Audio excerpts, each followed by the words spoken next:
Metro on 1019 WDET. I'm Kerry Jr. II. The Masonic Temple is a popular site in the city. It's a venue on the edge of the Cass Corridor that hosts events and concerts. It opened in 1926 after being designed by architect George Mason. And in addition to being a venue, it serves as a meeting place and space for the Freemason fraternity. Around this time of year, rumors typically bubble up and begin to spread about the history of the temple, the history of George Mason's passing, and whether the building is haunted. So I spoke with Rob Moore, the executive director of the Detroit Masonic Temple Library, Archive, and Research Center, to set the record straight.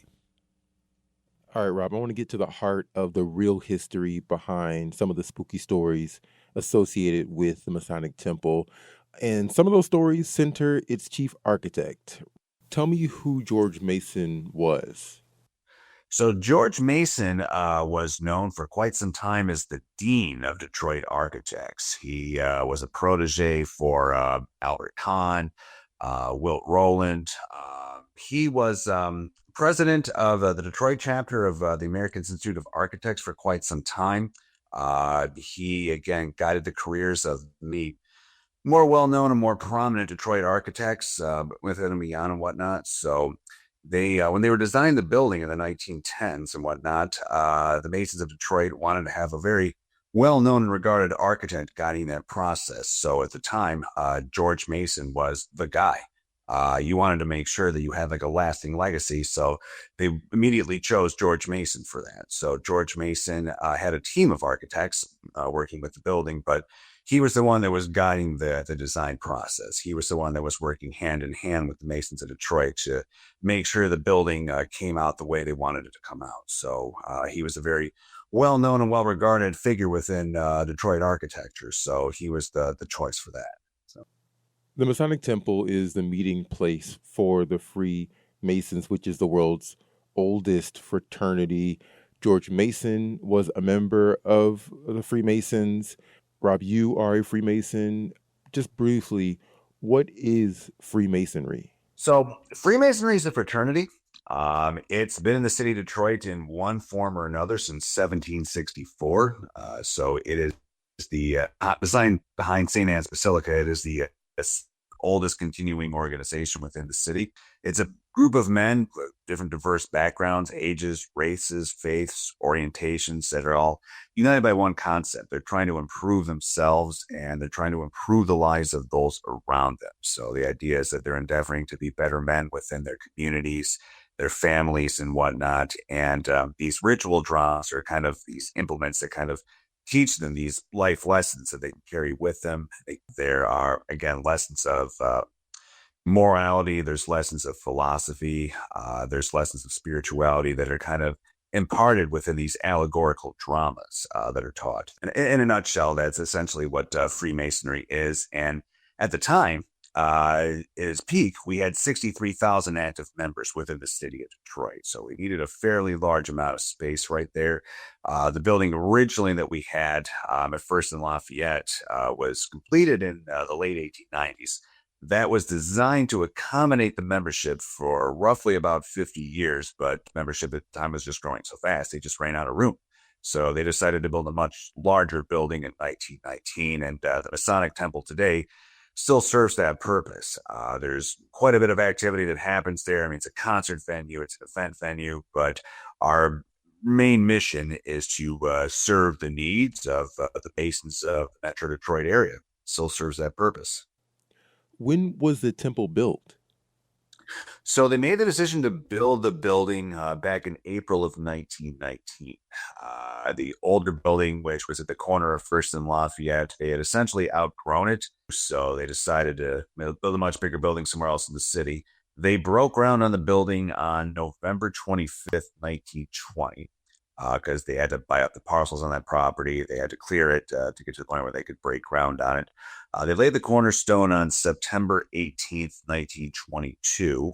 They chose that date specifically because that was the same date that the cornerstone building for the U.S. Capitol was laid back in 1793. So they wanted to play into that date. Some of the same ceremonial tools that were used in that ceremony by George Washington, a trowel, a level, a few other things were also used in that ceremony in 1922. And then finally, November 25th, 1926, the building was officially opened and dedicated. So it took approximately 6 years from start to finish to build the building. What was the vision behind its design? The building has a lot of architectural variety within it. There's rooms that have more of a Greco-Roman style. There's rooms that have more of a Romanesque style. There's rooms that take on more of like a Renaissance style. But the building exterior is neo-Gothic, so it's designed to resemble a large cathedral from the outside. And the architect, George D. Mason, when he was designing the building, had a couple options in front of him because most, not all, but most Masonic temples of their day had more of a Greco-Roman or an Egyptian sort of look period to them. But he felt that Neo-Gothic would have been the best representation of American Freemasonry at that time, and also because it was distinctive. At the time, you didn't really had a lot of large-scale Neo-Gothic buildings within the city back in the early 1920s, so he felt that would have really helped the temple stand out, in addition to its size as well. So you have, on the outside, we have a great deal of limestone. We have arches all throughout. We have stone carvings of various images of what you would expect to find more of like a Gothic cathedral type as well. So that's just kind of just playing into the overall style based on what Mason felt was the best design concept. You're listening to The Metro on 1019 WDET. I'm Kerry Jr. II. I'm speaking with Rob Moore. He is the executive director of the Detroit Masonic Temple Library, Archive, and Research Center. We're discussing the history behind the temple and addressing myths that the building might be haunted. Rob, as you outlined, George Mason was critical to the construction and vision of the Masonic Temple. He's also been an important character in a commonly held rumor about the temple.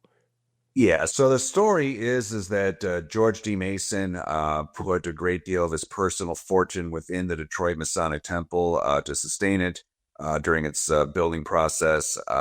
He lost all his money in the stock market during the Depression, and his wife left him. He became despondent, so he leapt to his death from the roof of the temple. So that is the story that's sort of been recycled over the years. Is there any truth to it?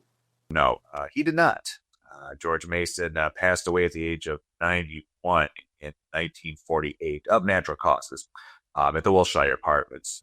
What other spooky rumors have you heard about the temple?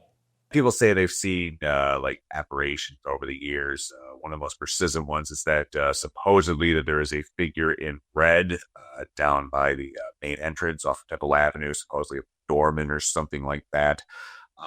People say they've experienced kind of cold spots within the building, or they have the impression that they're somehow being watched in certain rooms. So those are most of the persistent ones. I mean, there's been a few throughout the years, but those are the ones we kind of hear more frequently. And you've worked there for how long? I have been with the building in one capacity or another since 2007. I've been in my current position since 2016. Have you ever experienced any spookiness or haunted vibes? I haven't. No. I've chatted with the people over the years who say they have, but I mean, me personally, no. I've not seen or experienced anything out of the ordinary. Do you believe in paranormal activity or ghosts or spookiness?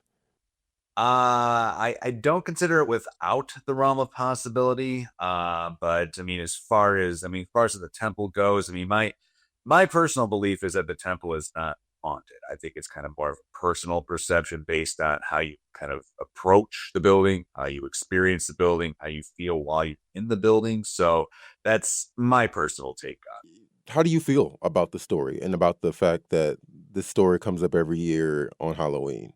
As someone who knows the real history of the building. Yeah, we've come to expect it. These things kind of get recycled online and stuff like that. It's just this time, especially this time of year. People are looking for spooky stuff and hauntings and stuff like that. So I mean, naturally, we kind of top up and Detroit hauntings list online and other places like that. So, we've come to expect it. And again, on our public tours, people invariably ask the question at one point or another, and, we'll answer it, we'll answer the questions that get presented. When, we just want to make sure that we have factual information. Gotta be honest, Rob, a lot of the spookiness of this building comes from the simple fact that it looks gothic. It looks scary. I mean, it's a large stone building that kind of looks like a neo-Gothic castle or cathedral. I think it's just the perception that many people have. I mean, it kind of personally may seem a bit scary from the outside. I mean, if you don't know what the building is about, if you haven't been inside, I mean, if you have like negative perceptions going in, I think it's going to kind of color like your overall perception of what you're going to experience. And I think a lot of that kind of translates based on like what people kind of perceive or believe in some cases. So also just, I mean, a lot of these stories just become like recycled over time. And it kind of becomes part of the overall fabric. Like, oh yeah, the Masonic Temple is haunted. All right. Thank you. I appreciate your time. Thanks again. Rob Moore is the Executive Director of the Detroit Masonic Temple Library Archive and Research Center.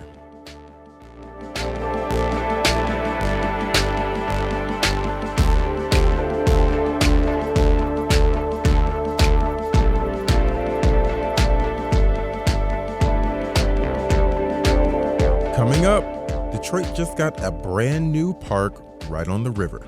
We'll hear all about the 22-acre Centennial Park right after the break. Stay right there.